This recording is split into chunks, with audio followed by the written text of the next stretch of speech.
Allan spoke English even less fluently than she wrote it. Our conversation was necessarily in French.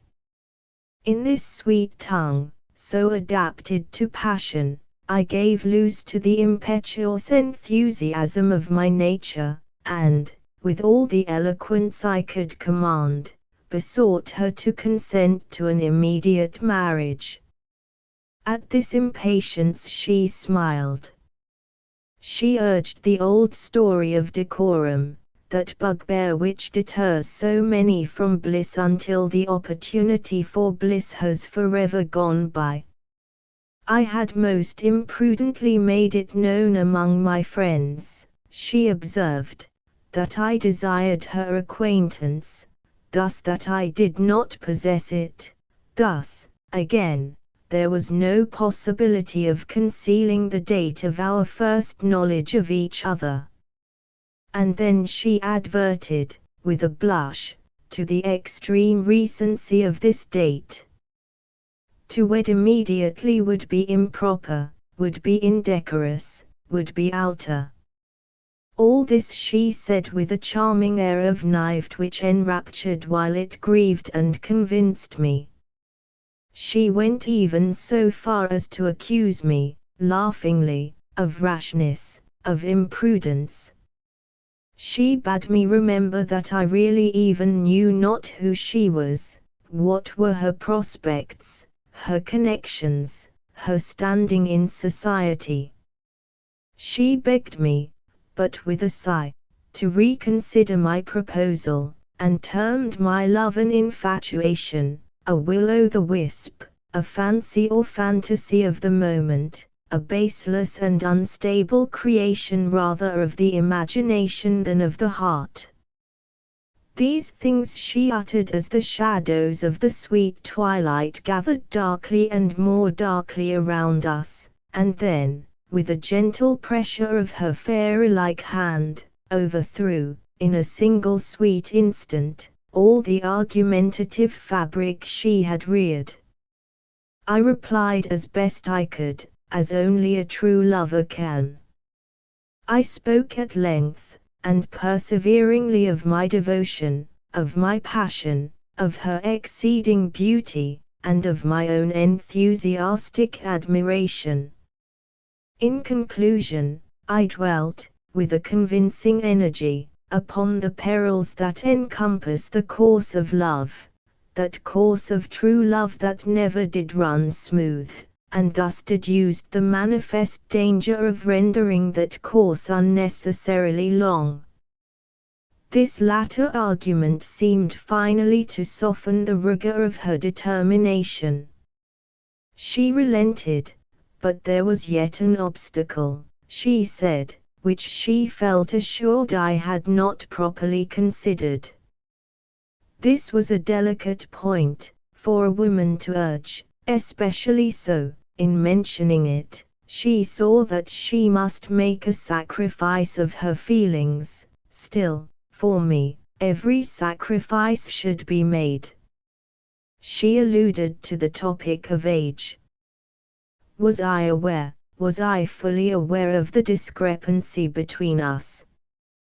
That the age of the husband should surpass by a few years, even by 15 or 20, the age of the wife, was regarded by the world as admissible, and, indeed, as even proper, but she had always entertained the belief that the years of the wife should never exceed in number those of the husband.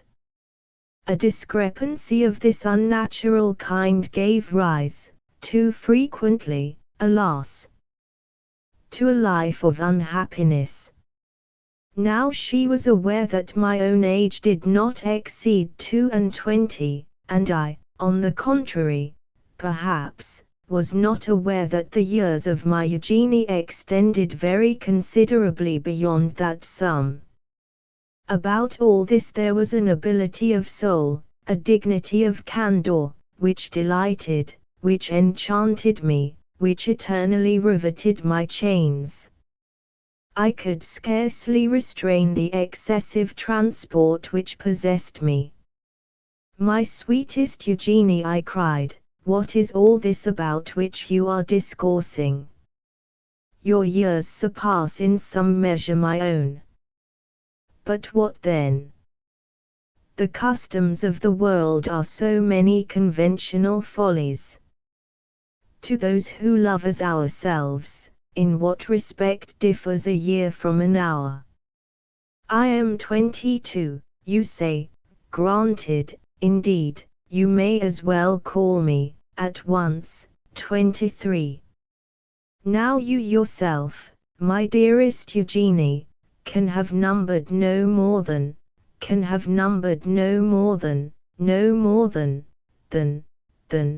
than. Here I paused for an instant, in the expectation that Madame Lalande would interrupt me by supplying her true age. But a Frenchwoman is seldom direct, and has always, by way of answer to an embarrassing query, some little practical reply of her own. In the present instance, Eugenie, who for a few moments past had seemed to be searching for something in her bosom, at length let fall upon the grass a miniature, which I immediately picked up and presented to her. "Keep it," she said, with one of her most ravishing smiles. "Keep it for my Sake, for the Sake of her whom it too flatteringly represents. Besides, upon the back of the trinket you may discover, perhaps, the very information you seem to desire. It is now, to be sure, growing rather dark, but you can examine it at your leisure in the morning. In the meantime, you shall be my escort home tonight. My friends are about holding a little musical levee.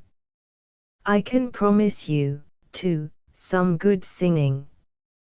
We French are not nearly so punctilious as you Americans, and I shall have no difficulty in smuggling you in the character of an old acquaintance." With this, she took my arm, and I attended her home. The mansion was quite a fine one, and, I believe, furnished in good taste. Of this latter point, however, I am scarcely qualified to judge, for it was just dark as we arrived, and in American mansions of the better sort lights seldom, during the heat of summer, make their appearance at this, the most pleasant period of the day. In about an hour after my arrival, to be sure, a single shaded solar lamp was lit in the principal drawing room, and this apartment, I could thus see, was arranged with unusual good taste and even splendor, but two other rooms of the suite, and in which the company chiefly assembled, remained, during the whole evening, in a very agreeable shadow. This is a well-conceived custom, giving the party at least a choice of light or shade, and one which our friends over the water could not do better than immediately adopt. The evening thus spent was unquestionably the most delicious of my life. Madame Lalande had not overrated the musical abilities of her friends, and the singing I here heard I had never heard excelled in any private circle out of Vienna. The instrumental performers were many and of superior talents. The vocalists were chiefly ladies, and no individual sang less than well. At length, upon a peremptory call for Madame Lalande, she arose at once, without affectation or demur, from the chaise longue upon which she had sat by my side, and, accompanied by one or two gentlemen and her female friend of the opera, repaired to the piano in the main drawing room. I would have escorted her myself, but felt that, under the circumstances of my introduction to the house, I had better remain unobserved where I was. I was thus deprived of the pleasure of seeing, although not of hearing, her sing. The impression she produced upon the company seemed electrical, but the effect upon myself was something even more. I know not how adequately to describe it. It arose in part, no doubt, from the sentiment of love with which I was imbued, but chiefly from my conviction of the extreme sensibility of the singer. It is beyond the reach of art to endow either air or recitative with more impassioned expression than was hers. Her utterance of the romance in Otello, the tone with which she gave the words Sul mio sasso in the Capuletti, is ringing in my memory yet. Her lower tones were absolutely miraculous. Her voice embraced 3 complete octaves, extending from the contralto D to the D upper soprano, and, though sufficiently powerful to have filled the San Carlos, executed, with the minutest precision, every difficulty of vocal composition, ascending and descending scales, cadences, or fiorituri. In the final of the Somnambula, she brought about a most remarkable effect at the words, non ginge human pensiero al contento ondio sun piana. Here, in imitation of Malibran, she modified the original phrase of Bellini, so as to let her voice descend to the tenor G, when, by a rapid transition, she struck the G above the treble stave, springing over an interval of 2 octaves. Upon rising from the piano after these miracles of vocal execution, she resumed her seat by my side, when I expressed to her, in terms of the deepest enthusiasm, my delight at her performance. Of my surprise I said nothing, and yet was I most unfeignedly surprised, for a certain feebleness, or rather a certain tremulous indecision of voice in ordinary conversation, had prepared me to anticipate that, in singing, she would not acquit herself with any remarkable ability. Our conversation was now long, earnest, uninterrupted, and totally unreserved. She made me relate many of the earlier passages of my life, and listened with breathless attention to every word of the narrative. I concealed nothing, felt that I had a right to conceal nothing, from her confiding affection. Encouraged by her candor upon the delicate point of her age, I entered, with perfect frankness, not only into a detail of my many minor vices, but made full confession of those moral and even of those physical infirmities, the disclosure of which, in demanding so much higher a degree of courage, is so much surer an evidence of love. I touched upon my college indiscretions, upon my extravagances, upon my carousels, upon my debts, upon my flirtations. I even went so far as to speak of a slightly hectic cough with which, at one time, I had been troubled, of a chronic rheumatism, of a twinge of hereditary gout, and, in conclusion, of the disagreeable and inconvenient, but hitherto carefully concealed, weakness of my eyes. Upon this latter point said Madame Lalande, laughingly, "You have been surely injudicious in coming to confession, for, without the confession, I take it for granted that no one would have accused you of the crime. By the by," she continued, "have you any recollection?" And here I fancied that a blush, even through the gloom of the apartment, became distinctly visible upon her cheek. "Have you any recollection, mon cher ami, of this little ocular assistant, which now depends from my neck." As she spoke she twirled in her fingers the identical double eyeglass which had so overwhelmed me with confusion at the opera. "Full well, alas, do I remember it," I exclaimed, pressing passionately the delicate hand which offered the glasses for my inspection. They formed a complex and magnificent toy, richly chased and filigreed, and gleaming with jewels, which, even in the deficient light, I could not help perceiving were of high value. "ABN, mon ami," she resumed with a certain empressement of manner that rather surprised me. "ABN, mon ami, you have earnestly besought of me a favor which you have been pleased to denominate priceless. You have demanded of me my hand upon the morrow. Should I yield to your entreaties, and, I may add, to the pleadings of my own bosom, would I not be entitled to demand of you a very little boon in return?"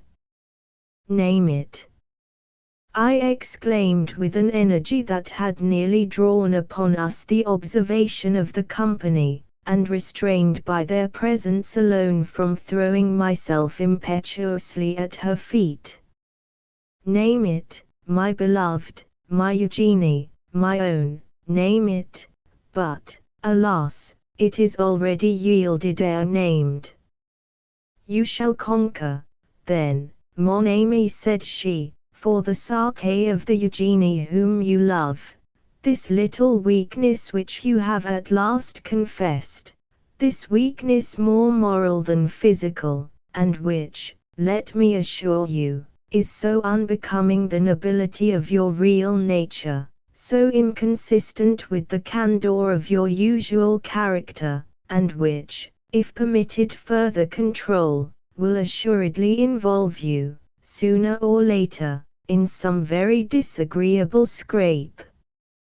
You shall conquer, for my sake, this affectation which leads you, as you yourself acknowledge, to the tacit or implied denial of your infirmity of vision.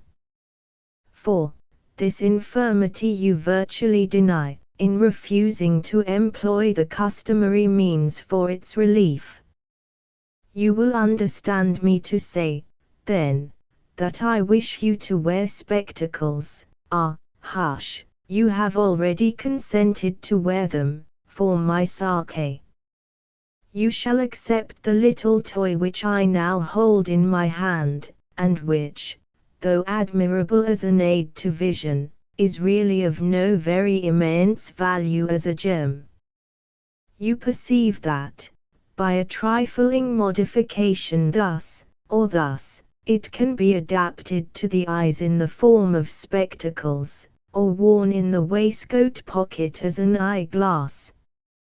It is in the former mode, however, and habitually, that you have already consented to wear it for my sake.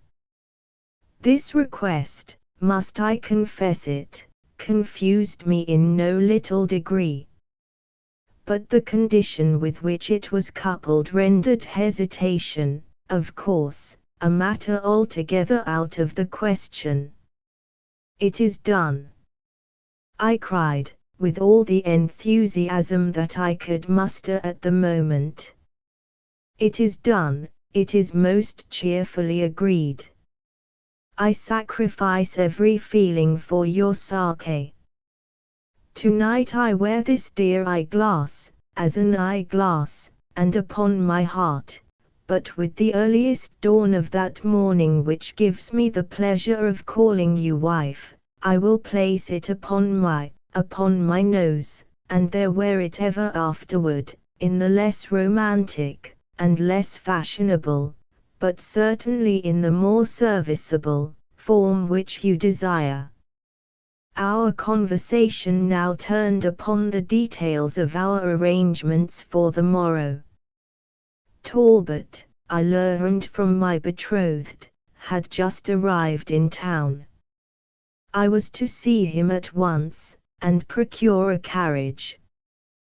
The soirée would scarcely break up before 2, and by this hour the vehicle was to be at the door, when, in the confusion occasioned by the departure of the company, Madame L could easily enter it unobserved. We were then to call at the house of a clergyman who would be in waiting, there be married, drop Talbot, and proceed on a short tour to the east, leaving the fashionable world at home to make whatever comments upon the matter it thought best. Having planned all this, I immediately took leave, and went in search of Talbot, but, on the way, I could not refrain from stepping into a hotel, for the purpose of inspecting the miniature, and this I did by the powerful aid of the glasses. The countenance was a surpassingly beautiful one. Those large luminous eyes, that proud Grecian nose, those dark luxuriant curls, said I, exultingly to myself, this is indeed the speaking image of my beloved. I turned the reverse, and discovered the words, Eugenie Lalande, aged 27 years and 7 months. I found Talbot at home, and proceeded at once to acquaint him with my good fortune. He professed excessive astonishment, of course, but congratulated me most cordially, and proffered every assistance in his power. In a word, we carried out our arrangement to the letter, and, at 2 in the morning, just 10 minutes after the ceremony, I found myself in a close carriage with Madame Lalande, with Mrs. Simpson, I should say, and driving at a great rate out of town, in a direction northeast by north, half north. It had been determined for us by Talbot, that, as we were to be up all night, we should make our first stop at C, a village about 20 miles from the city, and there get an early breakfast and some repose, before proceeding upon our route. At 4 precisely, therefore, the carriage drew up at the door of the principal inn. I handed my adored wife out, and ordered breakfast forthwith. In the meantime we were shown into a small parlour, and sat down. It was now nearly if not altogether daylight, and, as I gazed, enraptured, at the angel by my side, the singular idea came, all at once, into my head, that this was really the very first moment since my acquaintance with the celebrated loveliness of Madame Lalande, that I had enjoyed a near inspection of that loveliness by daylight at all. And now, mon ami, said she, taking my hand, and so interrupting this train of reflection, and now, mon cher ami, since we are indissolubly one, since I have yielded to your passionate entreaties, and performed my portion of our agreement, I presume you have not forgotten that you also have a little favor to bestow, a little promise which it is your intention to keep. Ah! Let me see. Let me remember. Yes, full easily do I call to mind the precise words of the dear promise you made to Eugenie last night.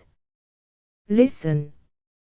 You spoke thus, it is done, it is most cheerfully agreed. I sacrifice every feeling for your sake.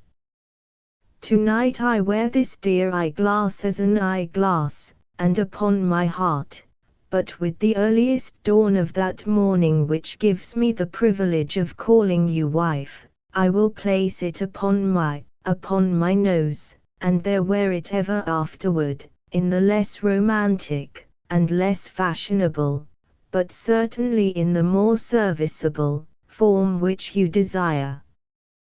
These were the exact words, my beloved husband, were they not?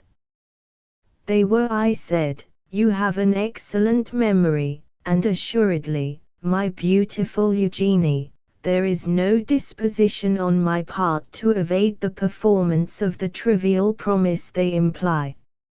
See. Behold. They are becoming, rather, are they not? And here, having arranged the glasses in the ordinary form of spectacles, I applied them gingerly in their proper position, while Madam Simpson, adjusting her cap, and folding her arms, sat bolt upright in her chair, in a somewhat stiff and prim, and indeed, in a somewhat undignified position. "Goodness gracious me!" I exclaimed, almost at the very instant that the rim of the spectacles had settled upon my nose. My goodness gracious me, why, what can be the matter with these glasses? And taking them quickly off, I wiped them carefully with a silk handkerchief, and adjusted them again.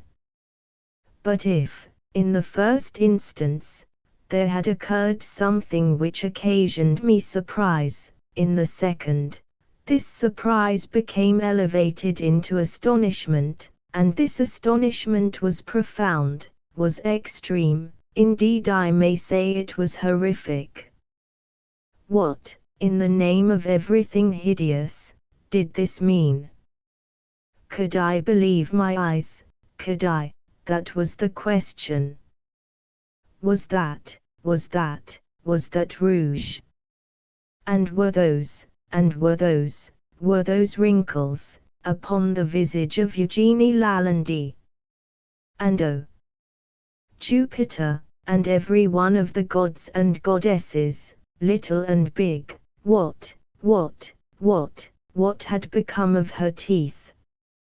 I dashed the spectacles violently to the ground, and, leaping to my feet, stood erect in the middle of the floor, confronting Mrs. Simpson, with my arms set akimbo, and grinning and foaming, but, at the same time, utterly speechless with terror and with rage. Now I have already said that Madame Eugenie Lalande, that is to say, Simpson, spoke the English language but very little better than she wrote it, and for this reason she very properly never attempted to speak it upon ordinary occasions. But rage will carry a lady to any extreme, and in the present case it carried Mrs. Simpson to the very extraordinary extreme of attempting to hold a conversation in a tongue that she did not altogether understand. "Well, monsieur," said she, after surveying me, in great apparent astonishment, for some moments, "well, monsieur, and vat de matter now? Is it the dance of de Saint-Titus that you are? If not like me, vat for vy by de pig in the poke?" "You wretch," said I, catching my breath, you villainous old hag. "Ag, ole, me not sauver ole, after all. Me not one single day more dan de 82. 82. I ejaculated, staggering to the wall, 82,000 baboons. The miniature said 27 years and 7 months. To be sure, that is so, true, but den de portrait has been take for des 55 year. When I go marry my second husband, Monsieur Lalande, at that time I had the portrait take for my daughter by my first husband, Monsieur Moissart. Moissart, said I. Yes, Moissart, said she, mimicking my pronunciation, which, to speak the truth, was none of the best. And vat den? Vat you know about de Moissart? Nothing, you old fright. I know nothing about him at all, only I had an ancestor of that name, once upon a time. That name, and that you are they for say to that name. 'Tis the good name, and so is Voissart, that is the good name too. My daughter, Mademoiselle Moissart, she marry von Monsieur Voissart, and the name is but the respectable name. Moissart. I exclaimed, and Voissart. Why, what is it you mean? That I mean Moissart and Voissart, and for the matter of that, I mean Croissart and Froissart, too, if I only take proper to mean it. My daughter's daughter, Mademoiselle Voissart, she marry von Monsieur Croissart, and then again, my daughter's grande daughter, Mademoiselle Croissart, she marry von Monsieur Froissart, and I suppose you say that that is not von the respectable name. Froissart, said I, beginning to faint. Why, surely you don't say Moissart, and Voissart, and Croissart, and Froissart. Yes, she replied, leaning fully back in her chair, and stretching out her lower limbs at great length. Yes, Moissart, and Voissart, and Croissart, and Froissart. But Monsieur Froissart, he was von the big that you call fool, he was von the great big dunce like yourself, for he left la belle France for come to dis stupid Amerique, and when he get here he went and away von the stupid, von the stupid son, so I hear, though I not yet have had the pleasure to meet with him, neither me nor my companion, the Madame Stéphanie Lalande. He is named Napoleon Bonaparte Froissart, and I suppose you say that that, too, is not von the respectable name. Either the length or the nature of this speech had the effect of working up Mrs. Simpson into a very extraordinary passion indeed, and as she made an end of it, with great labor, she jumped up from her chair like somebody bewitched, dropping upon the floor an entire universe of bustle as she jumped. Once upon her feet, she gnashed her gums, brandished her arms, rolled up her sleeves, shook her fist in my face, and concluded the performance by tearing the cap from her head, and with it an immense wig of the most valuable and beautiful black hair, the whole of which she dashed upon the ground with a yell, and there trampled and danced a fandango upon it, in an absolute ecstasy and agony of rage. Meantime I sank aghast into the chair which she had vacated. Moissart and Voissart, I repeated, thoughtfully, as she cut one of her pigeon wings, and Croissart and Froissart, as she completed another, Moissart and Voissart and Croissart and Napoleon Bonaparte Froissart. Why, you ineffable old serpent, that's me, do ye hear, that's me, here I screamed at the top of my voice, that's me. I am Napoleon Bonaparte Froissart. And if I haven't married my great-grandmother, I wish I may be everlastingly confounded. Madame Eugénie Lalande, Quasi Simpson, formerly Moissart, was, in sober fact, my great-grandmother.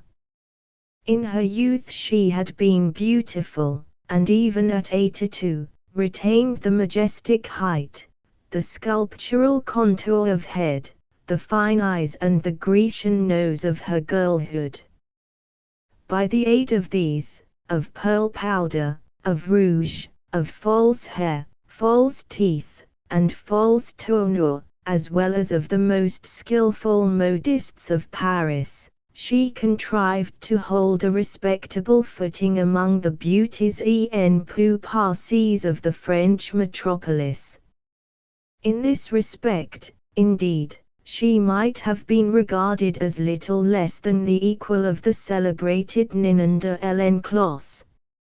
She was immensely wealthy, and being left, for the second time, a widow without children, she bethought herself of my existence in America, and for the purpose of making me her heir, paid a visit to the United States, in company with a distant and exceedingly lovely relative of her second husband's, a Madame Stephanie Lalande. At the opera, my great-grandmother's attention was arrested by my notice, and, upon surveying me through her eyeglass, she was struck with a certain family resemblance to herself. Thus interested, and knowing that the heir she sought was actually in the city, she made inquiries of her party respecting me. The gentleman who attended her knew my person, and told her who I was.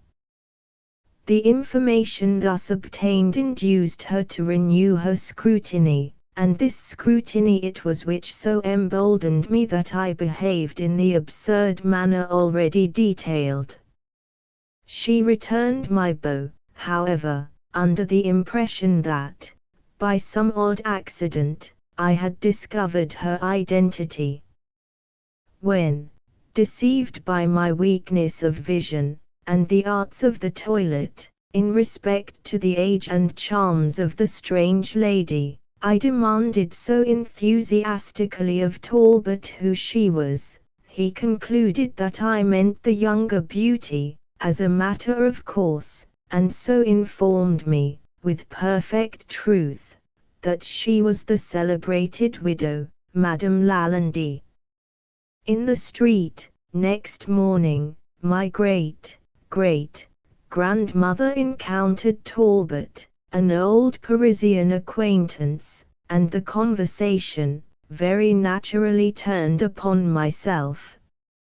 My deficiencies of vision were then explained, for these were notorious, although I was entirely ignorant of their notoriety, and my good old relative discovered, much to her chagrin, that she had been deceived in supposing me aware of her identity, and that I had been merely making a fool of myself in making open love, in a theatre, to an old woman unknown.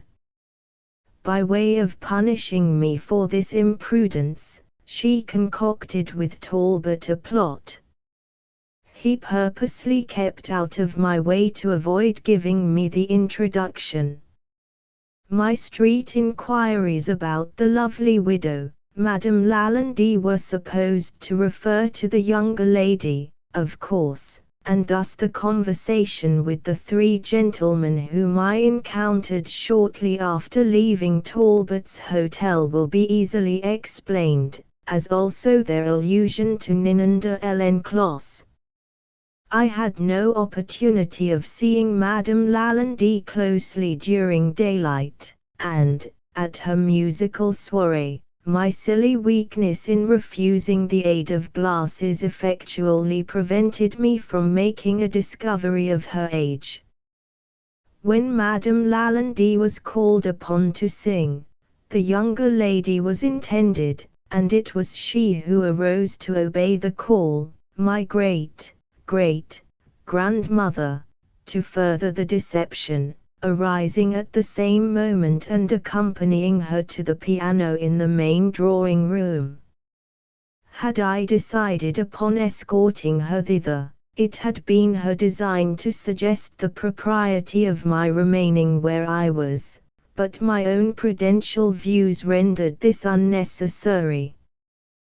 The songs which I so much admired, and which so confirmed my impression of the youth of my mistress, were executed by Madame Stephanie Lalande. The eyeglass was presented by way of adding a reproof to the hoax, a sting to the epigram of the deception. Its presentation afforded an opportunity for the lecture upon affectation with which I was so especially edified. It is almost superfluous to add that the glasses of the instrument, as worn by the old lady, had been exchanged by her for a pair better adapted to my years. They suited me, in fact, to 80. The clergyman, who merely pretended to tie the fatal knot, was a boon companion of Talbot's, and no priest.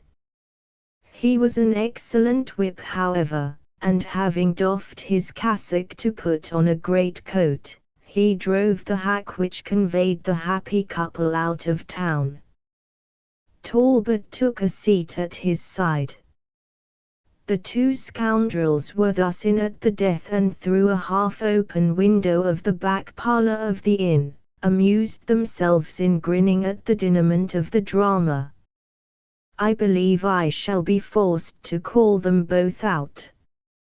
Nevertheless, I am not the husband of my great-grandmother, and this is a reflection which affords me infinite relief, but I am the husband of Madame Lalande, of Madame Stephanie Lalande, with whom my good old relative, besides making me her sole heir when she dies, if she ever does, has been at the trouble of concocting me a match. In conclusion, I am done forever with billets dows, and am never to be met without spectacles. King Pest, a tale containing an allegory. The gods do bear and will allow in kings the things which they abhor in rascal roots. Buckhurst's Tragedy of Ferrex and Porrex. About 12 o'clock, one night in the month of October, and during the chivalrous reign of the 3rd Edward, two seamen belonging to the crew of the Free and Easy, a trading schooner plying between Sluys and the Thames, and then at anchor in that river, were much astonished to find themselves seated in the taproom of an alehouse in the parish of St. Andrews, London, which alehouse bore for sign the portraiture of a jolly tar. The room, although ill-contrived, smoke-blackened, low-pitched, and in every other respect agreeing with the general character of such places at the period, was, nevertheless, in the opinion of the grotesque groups scattered here and there within it, sufficiently well adapted to its purpose.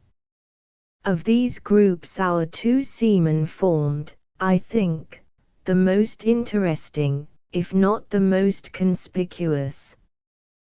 The one who appeared to be the elder, and whom his companion addressed by the characteristic appellation of Legs, was at the same time much the taller of the two. He might have measured 6 feet and a half, and an habitual stoop in the shoulders seemed to have been the necessary consequence of an altitude so enormous. Superfluities in height were, however, more than accounted for by deficiencies in other respects. He was exceedingly thin, and might, as his associates asserted, have answered, when drunk, for a pennant at the mast-head, or, when sober, have served for a jib-boom. But these jests, and others of a similar nature, had evidently produced, at no time, any effect upon the cachinnatory muscles of the tar. With high cheekbones, a large hawk nose, retreating chin, fallen underjaw, and huge protruding white eyes, the expression of his countenance, although tinged with a species of dogged indifference to matters and things in general, was not the less utterly solemn and serious beyond all attempts at imitation or description. The younger seaman was, in all outward appearance, the converse of his companion. His stature could not have exceeded 4 feet. A pair of stumpy bowlegs supported his squat, unwieldy figure, while his unusually short and thick arms, with no ordinary fists at their extremities, swung off dangling from his sides like the fins of a sea turtle. Small eyes, of no particular color, twinkled far back in his head. His nose remained buried in the mass of flesh which enveloped his round, full, and purple face, and his thick upper lip rested upon the still thicker one beneath with an air of complacent self-satisfaction, much heightened by the owner's habit of licking them at intervals. He evidently regarded his tall shipmate with a feeling half wondrous, half quizzical, and stared up occasionally in his face as the red setting sun stares up at the crags of Ben Nevis. Various and eventful, however, had been the peregrinations of the worthy couple in and about the different tap houses of the neighborhood during the earlier hours of the night. Funds even the most ample, are not always everlasting, and it was with empty pockets our friends had ventured upon the present hostelry. At the precise period, then, when this history properly commences, Legs, and his fellow Hugh Tarpaulin, sat, each with both elbows resting upon the large oaken table in the middle of the floor, and with a hand upon either cheek. They were eyeing, from behind a huge flagon of unpaid-for humming stuff, the portentous words, "No chalk," which to their indignation and astonishment were scored over the doorway by means of that very mineral whose presence they purported to deny. Not that the gift of deciphering written characters, a gift among the commonalty of that day considered little less cabalistical than the art of inditing, could, in strict justice, have been laid to the charge of either disciple of the sea, but there was, to say the truth, a certain twist in the formation of the letters, an indescribable lurch about the whole, which foreboded, in the opinion of both seamen, a long run of dirty weather, and determined them at once, in the allegorical words of Legs himself, to pump ship, clew up all sail, and scud before the wind. Having accordingly disposed of what remained of the ale, and looped up the points of their short doublets, they finally made a bolt for the street. Although Tarpaulin rolled twice into the fireplace, mistaking it for the door, yet their escape was at length happily effected, and half after 12 o'clock found our heroes ripe for mischief, and running for life down a dark alley in the direction of St. Andrew's Stair, hotly pursued by the landlady of the Jolly Tar. At the epoch of this eventful tale, and periodically, for many years before and after, all England, but more especially the metropolis, resounded with the fearful cry of plague. The city was in a great measure depopulated, and in those horrible regions, in the vicinity of the Thames, where amid the dark, narrow, and filthy lanes and alleys, the demon of disease was supposed to have had his nativity, or terror and superstition were alone to be found stalking abroad. By authority of the king such districts were placed under ban, and all persons forbidden, under pain of death, to intrude upon their dismal solitude.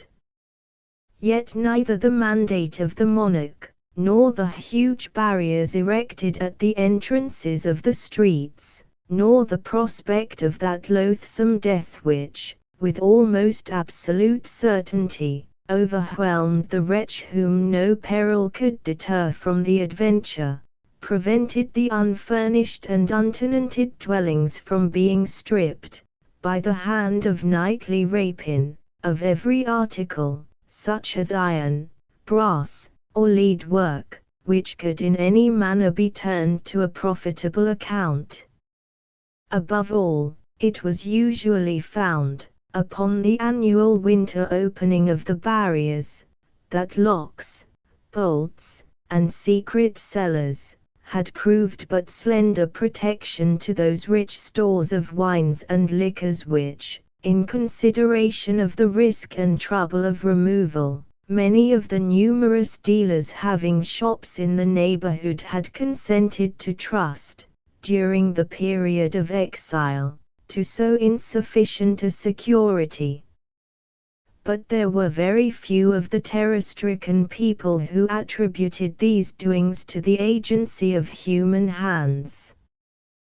Pest spirits, plague goblins, and fever demons were the popular imps of mischief, and tales so blood-chilling were hourly told, that the whole mass of forbidden buildings was, at length, enveloped in terror as in a shroud, and the plunderer himself was often scared away by the horrors his own depreciations had created, leaving the entire vast circuit of prohibited district to gloom, silence, pestilence, and death.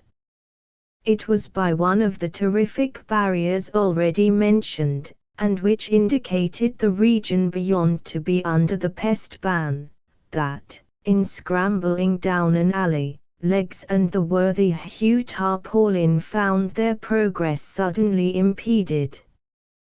To return was out of the question, and no time was to be lost, as their pursuers were close upon their heels.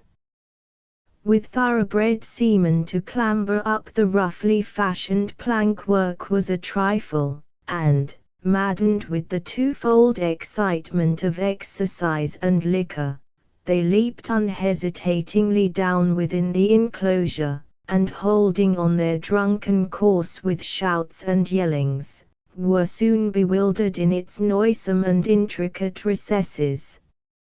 Had they not, indeed, been intoxicated beyond moral sense, their reeling footsteps must have been palsied by the horrors of their situation.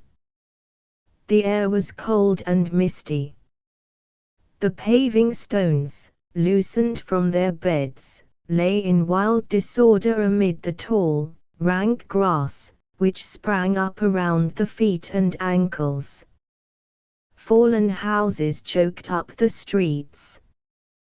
The most fetid and poisonous smells everywhere prevailed, and by the aid of that ghastly light which, even at midnight, never fails to emanate from a vapory and pestilential atmosphere, might be discerned lying in the bypaths and alleys, or rotting in the windowless habitations, the carcass of many a nocturnal plunderer arrested by the hand of the plague in the very perpetration of his robbery. But it lay not in the power of images, or sensations, or impediments such as these, to stay the course of men who, naturally brave, and at that time especially, brimful of courage and of humming stuff would have reeled, as straight as their condition might have permitted, undauntedly into the very jaws of death. Onward, still onward stalked the grim legs, making the desolate solemnity echo and re-echo with yells like the terrific war whoop of the Indian, and onward, still onward rolled the dumpy tarpaulin, hanging on to the doublet of his more active companion, and far surpassing the latter's most strenuous exertions in the way of vocal music, by bull-roarings in basso, from the profundity of his stentorian lungs. They had now evidently reached the stronghold of the pestilence. Their way at every step or plunge grew more noisome and more horrible, the paths more narrow and more intricate. Huge stones and beams falling momently from the decaying roofs above them, gave evidence, by their sullen and heavy descent, of the vast height of the surrounding houses, and while actual exertion became necessary to force a passage through frequent heaps of rubbish, it was by no means seldom that the hand fell upon a skeleton or rested upon a more fleshly corpse. Suddenly, as the seaman stumbled against the entrance of a tall and ghastly-looking building, a yell more than usually shrill from the throat of the excited legs, was replied to from within, in a rapid succession of wild, laughter-like, and fiendish shrieks. Nothing daunted at sounds which, of such a nature, at such a time, and in such a place, might have curdled the very blood in hearts less irrevocably on fire, the drunken couple rushed headlong against the door, burst it open, and staggered into the midst of things with a volley of curses. The room within which they found themselves proved to be the shop of an undertaker, but an open trapdoor, in a corner of the floor near the entrance, looked down upon a long range of wine cellars, whose depths the occasional sound of bursting bottles proclaimed to be well stored with their appropriate contents. In the middle of the room stood a table, in the center of which again arose a huge tub of what appeared to be punch. Bottles of various wines and cordials, together with jugs, pitchers, and flagons of every shape and quality, were scattered profusely upon the board. Around it, upon coffin trestles, was seated a company of 6. This company I will endeavor to delineate one by one. Fronting the entrance, and elevated a little above his companions, sat a personage who appeared to be the president of the table. His stature was gaunt and tall, and Legs was confounded to behold in him a figure more emaciated than himself. His face was as yellow as saffron, but no feature excepting one alone, was sufficiently marked to merit a particular description. This one consisted in a forehead so unusually and hideously lofty, as to have the appearance of a bonnet or crown of flesh superadded upon the natural head. His mouth was puckered and dimpled into an expression of ghastly affability, and his eyes, as indeed the eyes of all at table, were glazed over with the fumes of intoxication. This gentleman was clothed from head to foot in a richly embroidered black silk velvet pall, wrapped negligently around his form after the fashion of a Spanish cloak. His head was stuck full of sable hearse plumes, which he nodded to and fro with a jaunty and knowing air, and, in his right hand, he held a huge human thigh bone, with which he appeared to have been just knocking down some member of the company for a song. Opposite him, and with her back to the door, was a lady of no whit the less extraordinary character. Although quite as tall as the person just described, she had no right to complain of his unnatural emaciation. She was evidently in the last stage of a dropsy, and her figure resembled nearly that of the huge puncheon of October beer which stood, with the head driven in, close by her side, in a corner of the chamber. Her face was exceedingly round, red, and full, and the same peculiarity, or rather want of peculiarity, attached itself to her countenance, which I before mentioned in the case of the President, that is to say, only one feature of her face was sufficiently distinguished to need a separate characterization. Indeed, the acute tarpaulin immediately observed that the same remark might have applied to each individual person of the party, every one of whom seemed to possess a monopoly of some particular portion of physiognomy. With the lady in question, this portion proved to be the mouth. Commencing at the right ear, it swept with a terrific chasm to the left, the short pendants which she wore in either auricle continually bobbing into the aperture. She made, however, every exertion to keep her mouth closed and look dignified, in a dress consisting of a newly starched and ironed shroud coming up close under her chin, with a crimpled ruffle of cambric muslin. At her right hand sat a diminutive young lady whom she appeared to patronize. This delicate little creature, in the trembling of her wasted fingers, in the livid hue of her lips, and in the slight hectic spot which tinged her otherwise leaden complexion, gave evident indications of a galloping consumption. An air of extreme haut-ton, however, pervaded her whole appearance. She wore in a graceful and dégagé manner, a large and beautiful winding sheet of the finest India lawn, her hair hung in ringlets over her neck, a soft smile played about her mouth, but her nose, extremely long, thin, sinuous, flexible and pimpled, hung down far below her underlip, and in spite of the delicate manner in which she now and then moved it to one side or the other with her tongue, gave to her countenance a somewhat equivocal expression.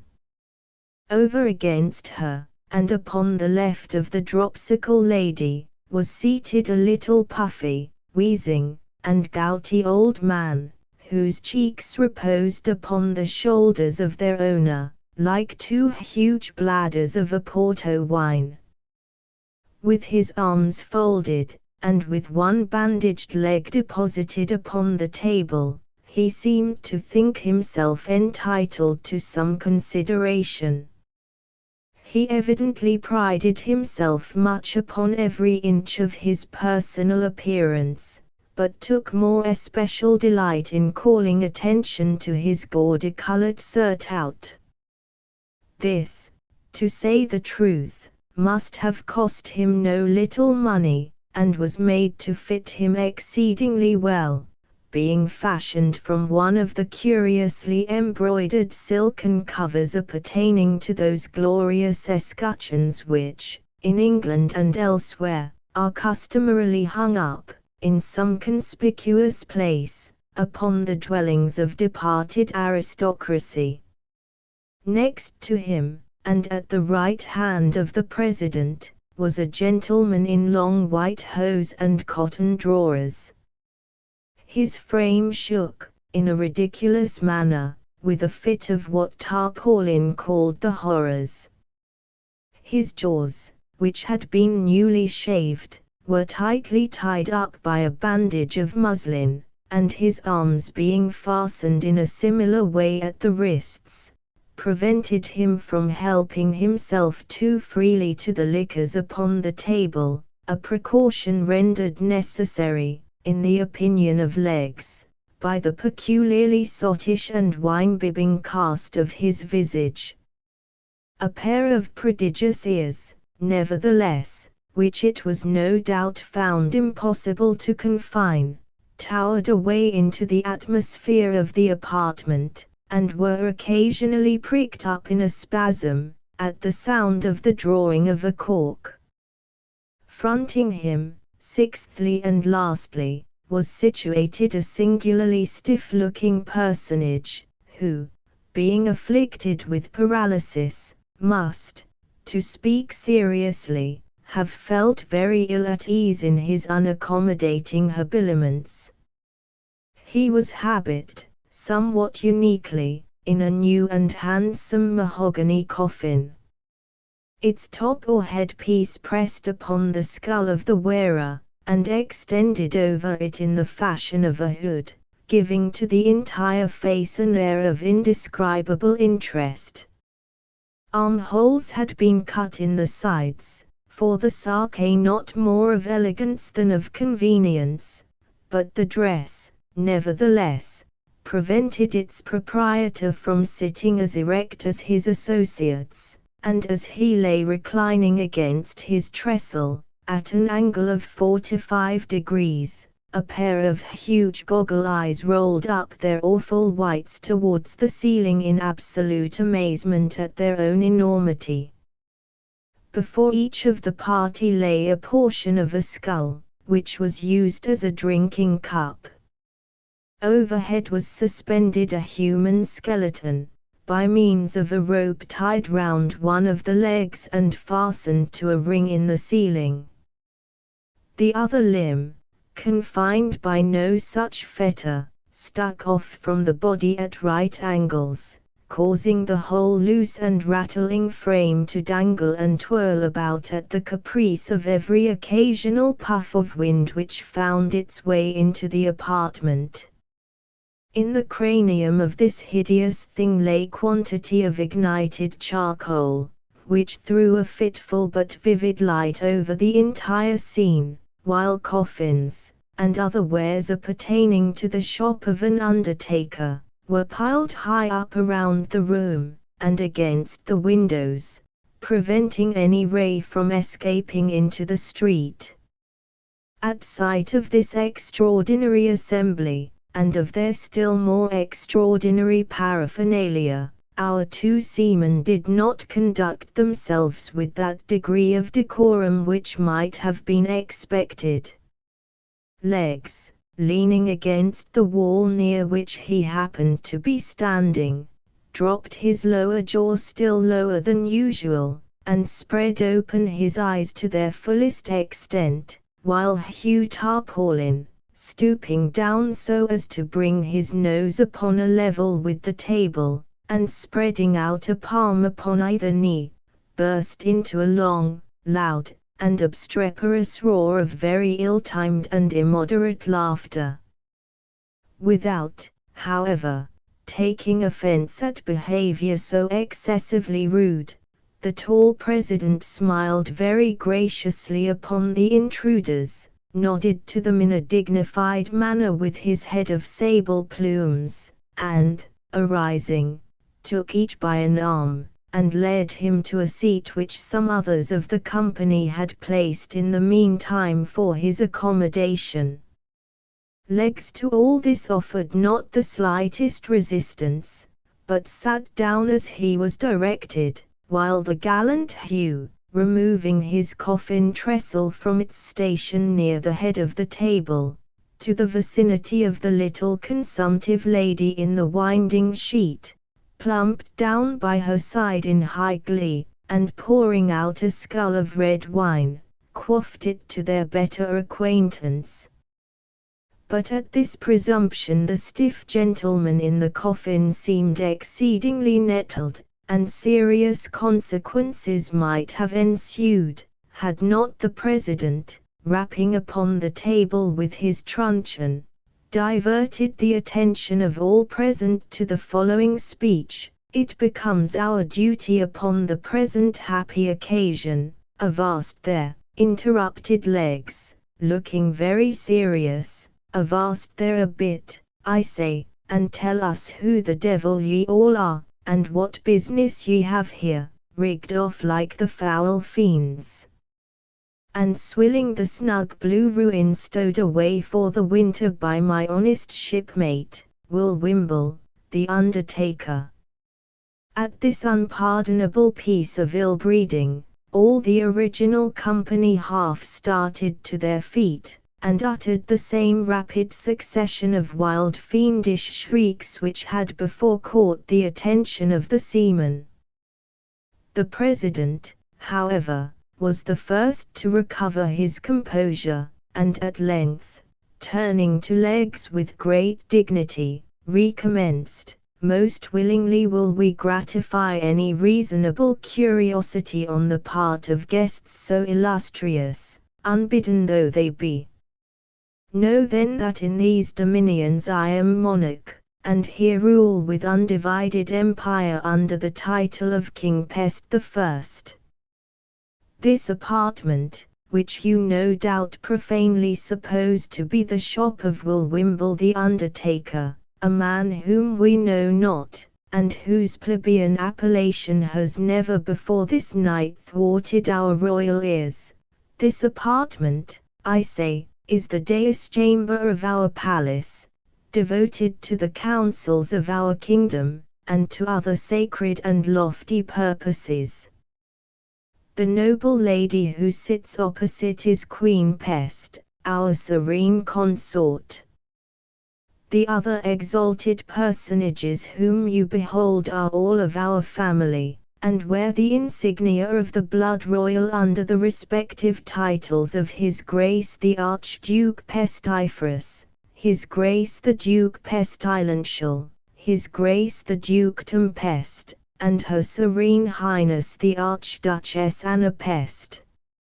As regards, continued he, your demand of the business upon which we sit here in council, we might be pardoned for replying that it concerns, and concerns alone, our own private and regal interest, and is in no manner important to any other than ourself.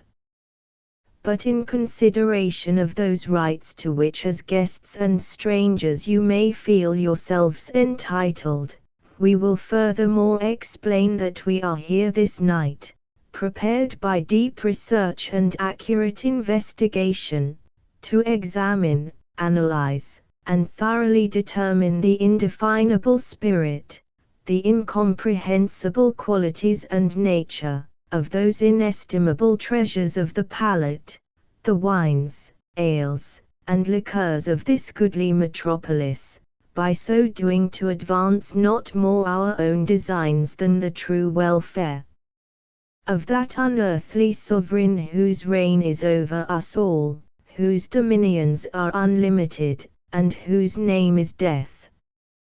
Whose name is Davy Jones, ejaculated Tarpaulin, helping the lady by his side to a scull of liqueur, and pouring out a second for himself.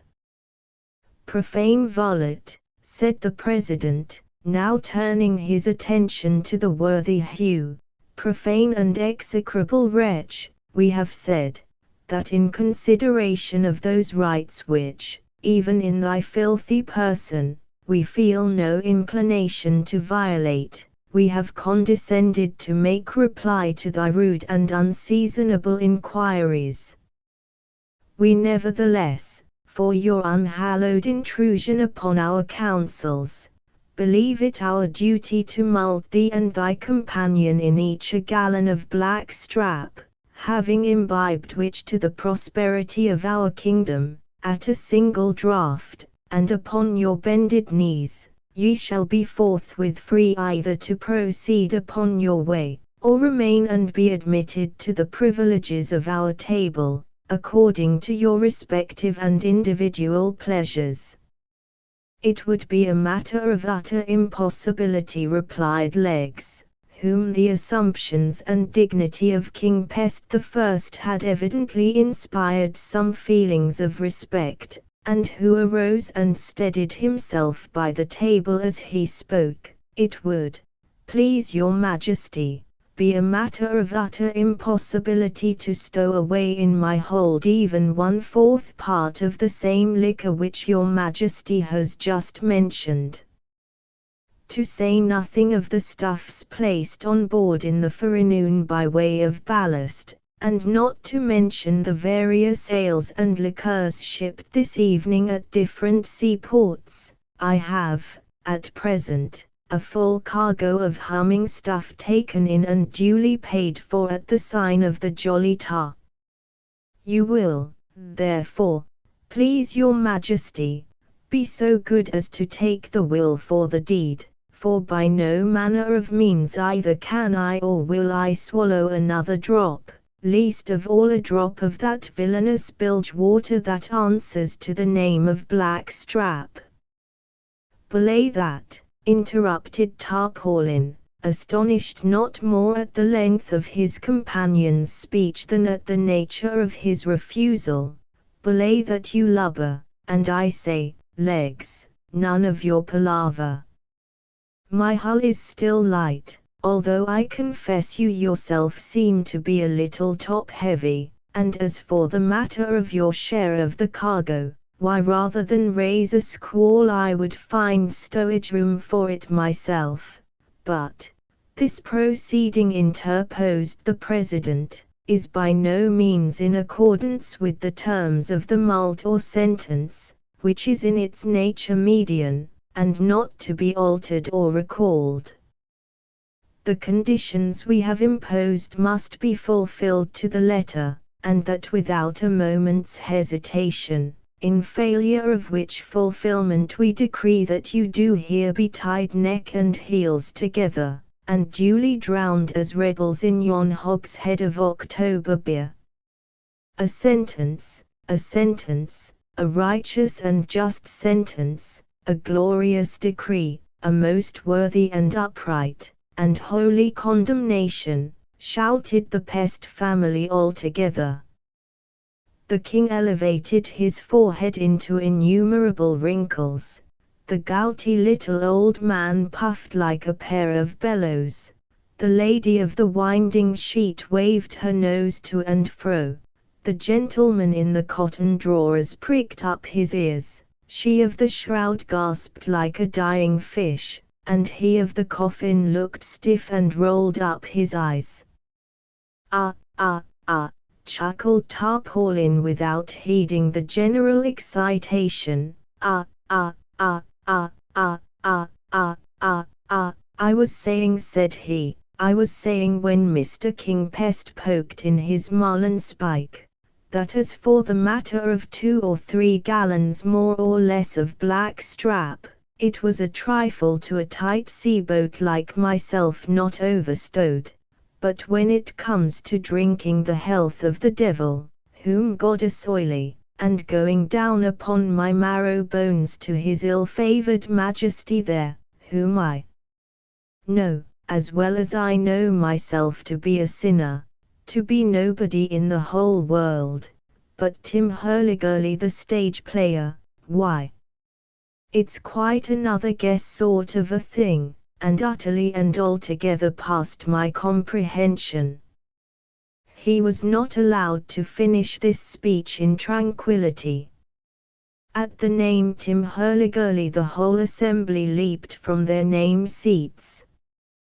Treason, shouted His Majesty King Pest the First. Treason, said the little man with the gout.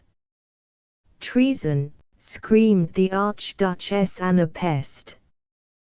Treason, muttered the gentleman with his jaws tied up. Treason, growled he of the coffin.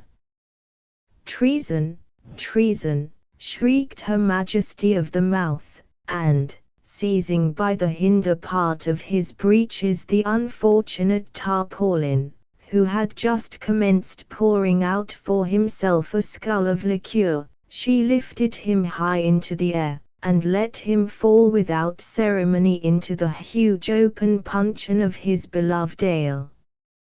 Bobbing up and down, for a few seconds, like an apple in a bowl of toddy, he, at length, finally disappeared amid the whirlpool of foam which, in the already effervescent liquor, his struggles easily succeeded in creating.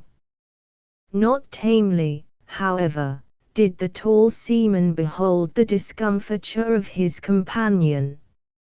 Jostling King Pest through the open trap, the valiant leg slammed the door down upon him with an oath, and strode towards the centre of the room. Here, tearing down the skeleton which swung over the table, he laid it about him with so much energy and goodwill, that, as the last glimpses of light died away within the apartment, he succeeded in knocking out the brains of the little gentleman with the gout.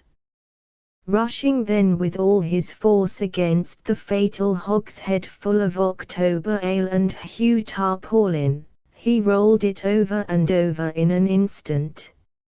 Out burst a deluge of liquor so fierce, so impetuous, so overwhelming, that the room was flooded from wall to wall. The loaded table was overturned, the trestles were thrown upon their backs, the tub of punch into the fireplace, and the ladies into hysterics. Piles of death furniture floundered about. Jugs, pitchers, and carboys mingled promiscuously in the melee, and wicker flagons encountered desperately with bottles of junk. The man with the horrors was drowned upon the spot, the little stiff gentleman floated off in his coffin, and the victorious legs, seizing by the waist the fat lady in the shroud, rushed out with her into the street, and made a beeline for the free and easy, followed under easy sail by the redoubtable Hugh Tarpaulin, who, having sneezed 3 or 4 times, panted and puffed after him with the Archduchess Anna Pest. 3 Sundays in a week, you hard-headed, dunder-headed, obstinate, rusty, crusty, musty, fusty, old savage, said I, in fancy, one afternoon, to my grand-uncle Rumgudgeon, shaking my fist at him in imagination. Only in imagination. The fact is, some trivial discrepancy did exist, just then, between what I said and what I had not the courage to say, between what I did and what I had half a mind to do. The old porpoise, as I opened the drawing-room door, was sitting with his feet upon the mantelpiece, and a bumper of port in his paw, making strenuous efforts to accomplish the ditty. Remplis tunvura vidi. Vidi tunvura pline. My dear uncle, said I, closing the door gently, and approaching him with the blandest of smiles, you are always so very kind and considerate, and have evinced your benevolence in so very many ways, that I feel I have only to suggest this little point to you once more to make sure of your full acquiescence. Hem, said he, good boy, go on. I am sure, my dearest uncle, you confounded old rascal, that you have no design really, seriously, to oppose my union with Kate. This is merely a joke of yours, I know, ha! Ha! Ha! How very pleasant you are at times! Ha! Ha! Ha! Said he, curse you, yes. To be sure, of course. I knew you were jesting. Now, uncle, all that Kate and myself wish at present, is that you would oblige us with your advice as regards the time, you know, uncle, in short, when will it be most convenient for yourself, that the wedding shall, come off, you know. Come off, you scoundrel, what do you mean by that? Better wait till it goes on. Ha, ha, ha, hi, hi, ho, hu, oh, that's good, oh, that's capital, such a wit. But all we want just now, you know, uncle, is that you would indicate the time precisely. Ah, precisely. Yes, uncle, that is, if it would be quite agreeable to yourself. Wouldn't it answer, Bobby, if I were to leave it at random, some time within a year or so, for example, must I say precisely? If you please, uncle, precisely. Well, then, Bobby, my boy, you're a fine fellow, aren't you? Since you will have the exact time, I'll oblige you for once. Dear uncle. Hush, sir. Drowning my voice, I'll oblige you for once, You shall have my consent, and the plum, we mustn't forget the plum, let me see. When shall it be? Today's Sunday, isn't it? Well, then, you shall be married precisely, now mind, when 3 Sundays come together in a week. Do you hear me, sir? What are you gaping at? I say, you shall have Kate and her plum when 3 Sundays come together in a week, but not till then, you young scapegrace, not till then, if I die for it. You know me, I'm a man of my word, now be off. Here he swallowed his bumper of port, while I rushed from the room in despair. A very fine old English gentleman was my granduncle Rumgudgeon, but unlike him of the song, he had his weak points. He was a little, pursy, pompous, passionate semicircular somebody, with a red nose, a thick skull, a long purse, and a strong sense of his own consequence. With the best heart in the world, he contrived, through a predominant whim of contradiction, to earn for himself, among those who only knew him superficially, the character of a curmudgeon.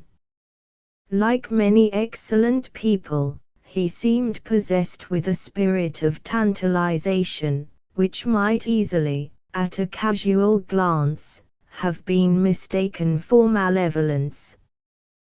To every request, a positive no, was his immediate answer, but in the end, in the long, long end, there were exceedingly few requests which he refused. Against all attacks upon his purse he made the most sturdy defense, but the amount extorted from him, at last, was generally in direct ratio with the length of the siege and the stubbornness of the resistance. In charity no one gave more liberally or with a worse grace. For the fine arts, and especially for the belles lettres, he entertained a profound contempt. With this he had been inspired by Casimir Peria, whose pert little Queria quo un poetis still bon, he was in the habit of quoting, with a very droll pronunciation, as the ne plus ultra of logical wit. Thus my own inkling for the Muses had excited his entire displeasure. He assured me one day, when I asked him for a new copy of Horace, that the translation of Poeta nascitur non fit was a nasty poet for nothing fit, a remark which I took in high dudgeon. His repugnance to the humanities had, also, much increased of late, by an accidental bias in favor of what he supposed to be natural science. Somebody had accosted him in the street, mistaking him for no less a personage than Dr. LL.D., the lecturer upon quack physics. This set him off at a tangent, and just at the epoch of this story, for story it is getting to be after all, my granduncle Rumgudgeon was accessible and pacific only upon points which happened to chime in with the capriles of the hobby he was riding. For the rest, he laughed with his arms and legs, and his politics were stubborn and easily understood. He thought, with Horsley, that the people have nothing to do with the laws but to obey them. I had lived with the old gentleman all my life. My parents, in dying, had bequeathed me to him as a rich legacy. I believe the old villain loved me as his own child, nearly if not quite as well as he loved Kate, but it was a dog's existence that he led me, after all. From my first year until my 5th, he obliged me with very regular floggings. From 5 to 15, he threatened me, hourly, with the house of correction. From 15 to 20, not a day passed in which he did not promise to cut me off with a shilling. I was a sad dog, it is true, but then it was a part of my nature, a point of my faith. In Kate, however, I had a firm friend, and I knew it. She was a good girl, and told me very sweetly that I might have her, plum and all, whenever I could badger my granduncle Rumgudgeon into the necessary consent. Poor girl, she was barely 15, and without this consent, her little amount in the funds was not come at able until 5 immeasurable summers had dragged their slow length along. What, then, to do? At 15, or even at 21, for I had now passed my 5th Olympiad, 5 years in prospect are very much the same as 500. In vain we besieged the old gentleman with importunities. Here was a piece de resistance, as Messrs. Wood and Cairn would say, which suited his perverse fancy to 80. It would have stiffed the indignation of Job himself, to see how much like an old mouser he behaved to us 2 poor wretched little mice. In his heart he wished for nothing more ardently than our union. He had made up his mind to this all along.